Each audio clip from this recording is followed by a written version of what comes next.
we will discuss it later on. Thank you. Thanks very much. It's been a very long day, and this is an important topic because these conditions are common. And I know I have 20 minutes, but I might go a little bit over. But I think they're important to know about them because most of the time that we see these common systemic venous anomalies, they are benign variants. But there are some important take-home messages as to what we should consider and what we should do. But I'm going to run through and I will skip some slides because I'm a little bit behind time. The first I'm going to talk about is a persistent left superior vena cava. And this is something that we pick up either because when we look at the 4-chamber view of heart, this is a patient I just scanned a few days ago, and at 24 weeks of gestation, you can see that the coronary sinus was dilated. So if you ever see the coronary sinuses dilated, the most likely reason is there's a persistent left superior vena cava. And when you see the dilated coronary sinus, it may appear two ways. It either may appear as a circle, which is superior, or it may appear as a dilated two parallel lines, which is inferior, the inferior surface of the heart. When you see that, you then check with your 4-chamber to make sure that the 4-chamber compartment is normal. Why? Because I want to know that the pulmonary vein is entering normally into the left atrium. Because the first thing I always think, the second thing I always think about after a persistent left SVC is this baby has got a dilated coronary sinus because the pulmonary venous return is draining into the coronary sinus. It's very important. I spoke that 50% of total non-pulmonary venous return are supracardiac, 15 to 20% cardiac.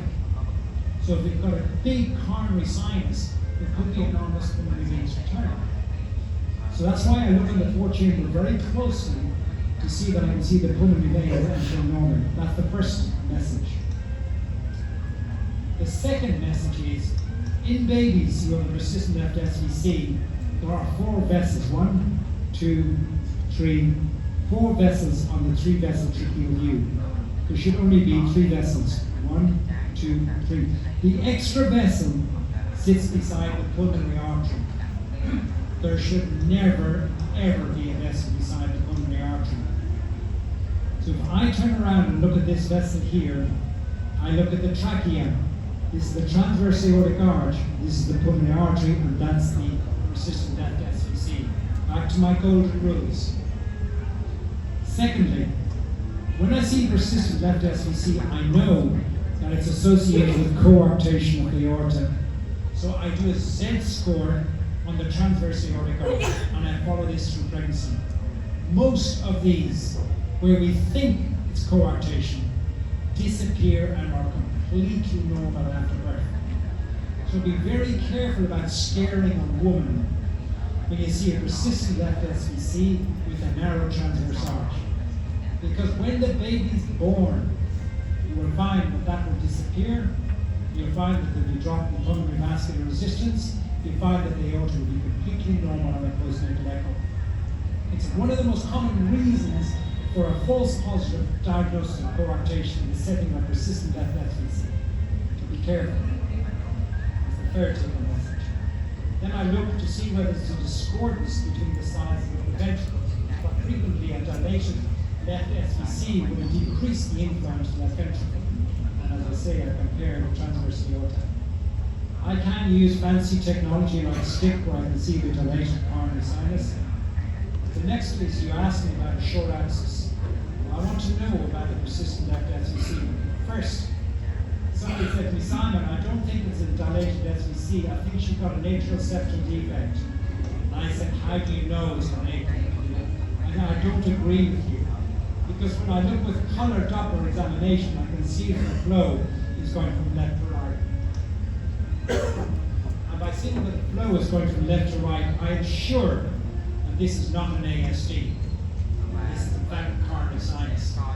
I can use the electronic matrix probe, which is a butyl probe, and give a biplane view and track persistent left SVC in the sagittal section. But this is what I looked at. I did part, the apex at 3 o'clock.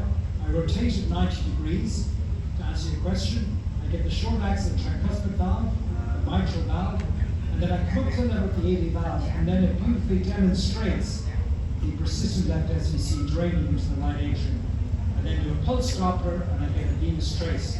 I'm certain that this is a persistent left SVC. And on that axial section, I can see the persistent left SVC coming down and draining into the right atrium, and I can see the descending aorta coming here. And that's on a stick axial acquisition. So, from this point of view, a persistent left SVC, for most it's a benign variant. 2, make sure it's not an ASD. 3, make sure that you're not going to go a false positive coarctation of the aorta, coarctation of the aorta. Let's skip these slides. And always remember, in terms of seeing a persistent left SVC, that they are strongly associated with other cardiac abnormalities. So you need to make sure that there's no other structural problem. Every baby who's got a bilateral SVC in our unit, we do a dedicated fetal echocardiogram with a pediatric cardiologist. Because we need to be absolutely sure that it's truly isolated.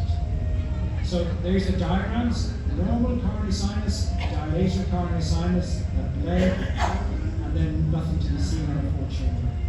And these are all examples just showing seeing a dilated coronary sinus in all of these cases. So you'll see them because you pick them up on a 4-chamber view of heart. You see these dilated cystic structure and the tram lines. So it's a very easy thing to pick up on a 4-chamber view of heart and seeing your dilated coronary sinus. It may appear it's either parallel lines or either as a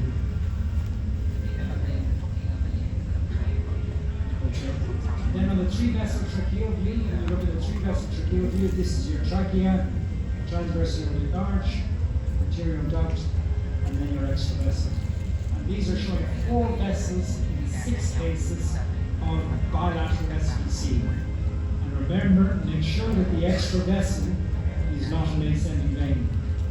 So for many of these, they will be picked up on a 4-chamber view of heart, or they will be picked up by looking at the 3-vessel tracheal view. Okay.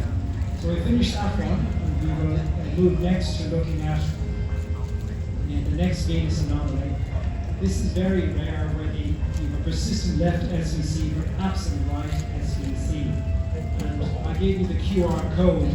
You can look at this case in more detail.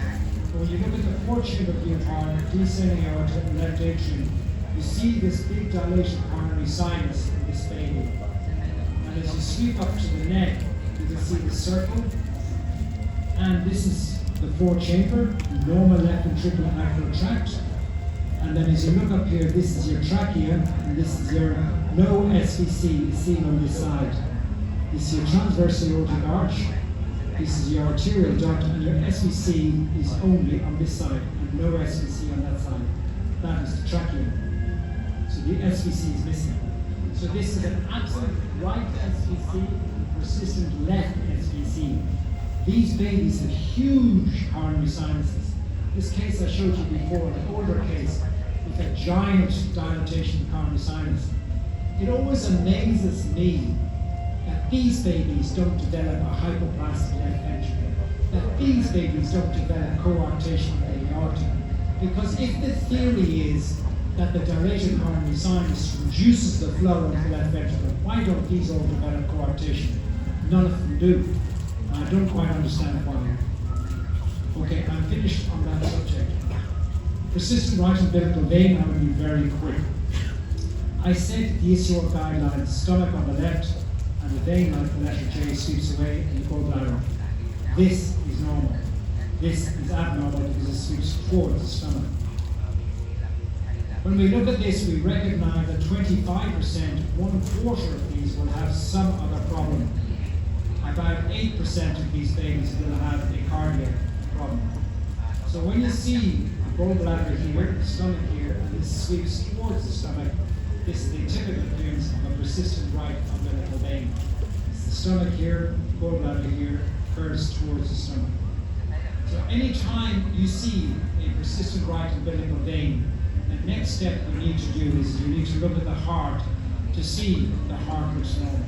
You need to, the four-chamber view of heart. This is using the graphics flow curving towards the stomach, but it has a normal ductus venosus entering into the right atrium. So for these group, we do a target assessment of the heart. Many of them you will find minor abnormalities, in this case a muscular VSD with a persistent right umbilical vein. And this one here, labeled cat-eye syndrome. So this is the stomach here, with the persistent right umbilical vein and neutrality of halo, overriding of the aorta. But the persistent right umbilical vein was the first clue, and the second clue was the dextrocardia. It's a split your image, and you compare the stomach. You see the heart is more in the right hemithorax. So again, all these clues help point towards your final diagnosis. This is a baby with a persistent right umbilical vein, which has curving toward the fetal stomach, which is on this side here. And when you look at the three vesicular view, you can see narrowing of the transverse aortic arch.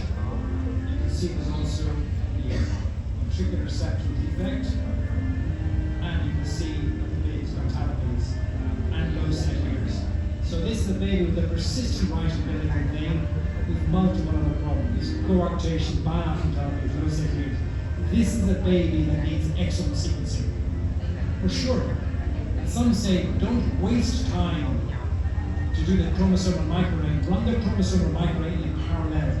Because if this baby is early in gestation, you're going to get your exomes by the time the patient's 17 to 18 weeks of gestation. So remember, persistent right umbilical vein, remember for cardiac abnormalities and extracardia. So this is a persistent right umbilical vein in a baby with congenital diaphragmatic cardia. A persistent right umbilical vein in a baby with a mesenteric cyst. So it's a marker. It's not a problem if the baby's born because you've got the cord. For most babies with persistent right umbilical vein, they have no associated abnormality. It's a marker, you need to check there's nothing else. Okay. So that's the next. The next talk about umbilical vein varus. For most babies with umbilical vein varus, it's outside the liver. And there's a space between the liver and the skin, and that's where it balloons. Most of these are benign. We worry about sudden fetal death in utero, we worry about hemolysis, thrombosis, but if it is isolated with just the varix and nothing else, there is no risk of aneuploidy. There is no risk of sudden fetal death in utero. There is a small risk association with growth restriction. So what do I do? If I see a baby tomorrow morning where there's an umbilical vein varix and dilatation, I ask number one, what's the measurement? The cutoff is 9 millimeters, some use 8 millimeters, or 1.5 times the size of this. I measure this distance, and then if it's 1.5 times greater, which I think is a better way than 9 millimeters, one measurement for all the pregnancy, I measure this, and I do this more than 1.5, then yes, I call it a varix. What do I do if I see a varix? Make sure there's no associated abnormality. I make sure there's no markers of aneuploidy. I check the NIPT, and if everything else is completely normal, I re-evaluate for 28 to 30 weeks. Most babies, it's stable in size, and it disappears when the cord is clamped after birth. If I see rapid dilatation of the varix going up to 15, 16 millimeters, if I see the venous trace increases across the varix when compared to the rest of the vein, then I may suggest considering before 36, 37 weeks of delivery. And for most of these babies, they go full term without any need for any further management. And they have good outcome. So this is a baby where you see that the varix, its dilation at this point is greater than 9 millimeters, greater than 1.5. And as you track this down, you see that the varix continues and drains into the IVC. So there's no J hook not present. My message here to you is anytime you see one venous abnormality, you must look for others. It is so common to find one venous abnormality from another. bilateral SVC and absent ductus venosus. A bilateral SVC and a interrupted IVC. They exist together, venous anomalies. So when you see one, make sure you check and look for another one. Okay, so the take-home, so the take-home message from umbilical vein barracks is 1, they generally are benign. 2, the cutoff is 1.5 times. And 3, if it's isolated, there's no risk of sudden fetal death in utero. There is no risk of aneuploidy. And then again, these are the take-home messages forward. We're nearly there. Only 2 to go, and then we're finished. Absent ductus venosus. So this is the ones that worry me more than the other ones. And there are different types of absent ductus venosus. So the normal ductus venosus is that the IVC joins the ductus venosus and the hepatic vein in a space that's called the infradiaphragmatic vestibulum. And then it crosses the diaphragm and enters into the right atrium. And it has a typical trace, which we all know, of a ductus venosus trace.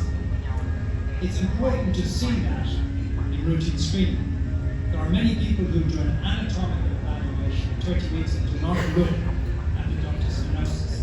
That's not part of the anatomical protocol. If you are careful about looking at the first section, you look and say the stomach is here, the intrahepatic vein should curve away from the stomach and go back. But this intrahepatic vein continues and it goes straight. Then you see turbulence at the level of the IVC. This will be your first clue that you're looking at an absent ductus venosus.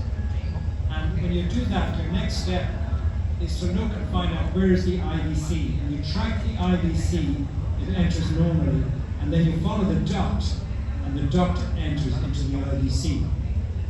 This is the most common type of absent ductus venosus. You may turn around and say, Simon, are you worried? I will say 2 things to that question. The first thing I'm worried is that the baby is going to receive a large volume of blood with no channeling of the blood to the right to left atrium. And the baby is going to develop heart failure as the pregnancy progresses and hydrops fetalis. Most don't, but some do. And therefore I monitor these babies looking for evidence of heart failure with absent ductus venosus. I offer every baby with absent ductus venosus, even if it's isolated, I offer them genetic testing because I think there's good evidence in the literature that they're associated with aneuploidy, and I just do a chromosomal micrograph. The third thing I do is that when I see a ductus venosus, I want to know, is the neck of the ductus venosus wide? Or, in this case, you can see it's a wide ductus venosus, and on the 3D image here, you see it's got a big, wide open neck draining into the right atrium. Or is it narrow? Because that's pretty important to me, because if it's a narrow ductus venosus, it's these ones that are less likely to develop post-systemic shunts. The babies with wide ductus venosus do not allow portal system to develop normally. So they have 2 problems. There's a high volume of delivering of blood to the heart when they develop later, and there's underdevelopment of the portal systemic system. Whereas the babies with the narrow ductus venosus have less volume overload and more likely to have a normal. So if you say to me, Simon, the baby has an absent ductus venosus, what do I want to know? I want to know, is it a wide neck or narrow neck? If it's a narrow neck, I'm okay. If it's a wide neck, I'm worried, I need to monitor. And for both of them, I need to see if there's an associated abnormality or evidence to suggest a aneuploidy. I looked at all the literature ever published on babies with absent ductus venosus. Only 17% of these are isolated. So you have to treat it seriously. I said at the very beginning of the lecture, these are important to know about because most of them are benign.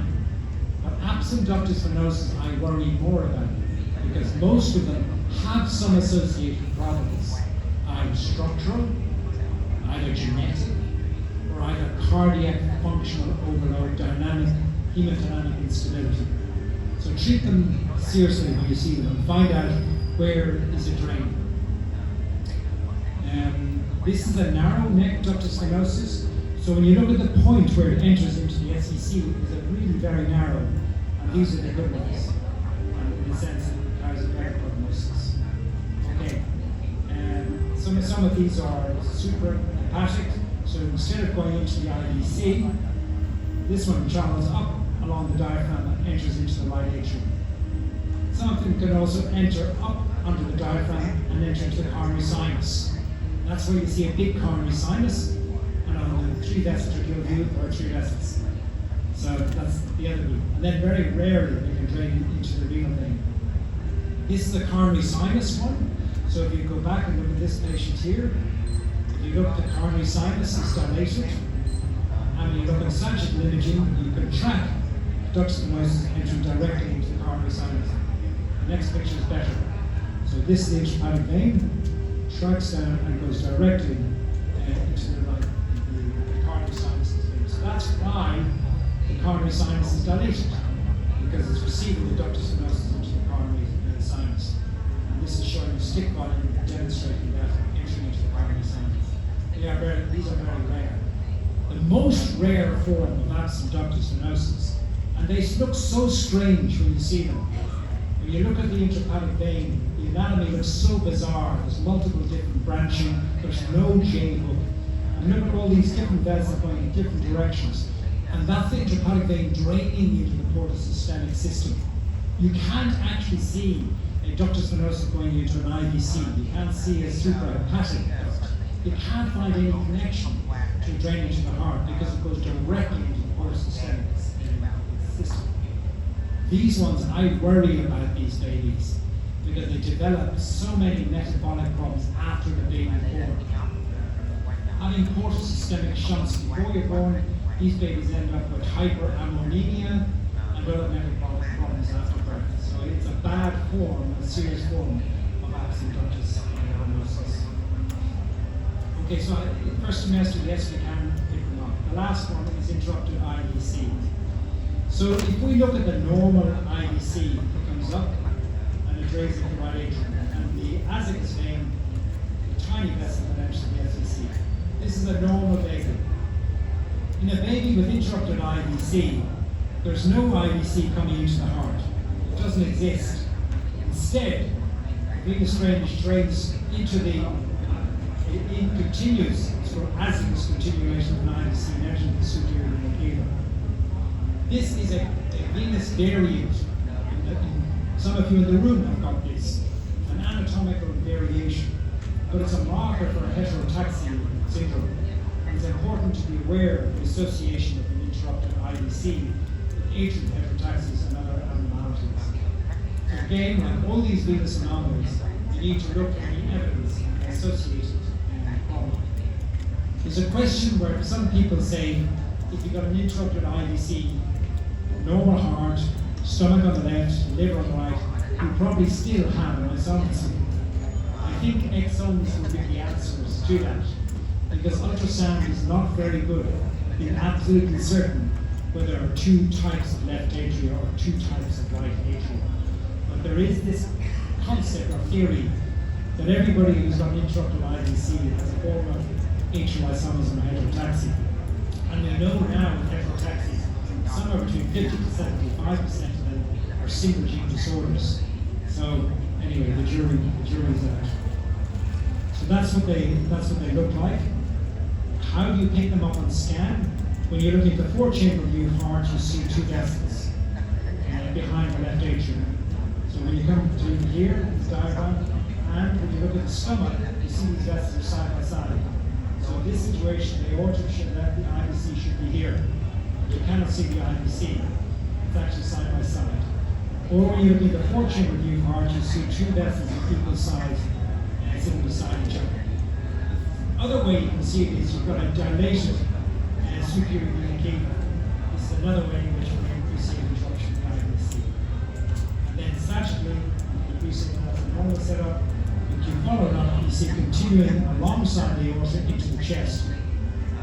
So if you go to work tomorrow morning, you look at a 4-chamber view of heart, you see the esophagus, and then you see 2 vessels.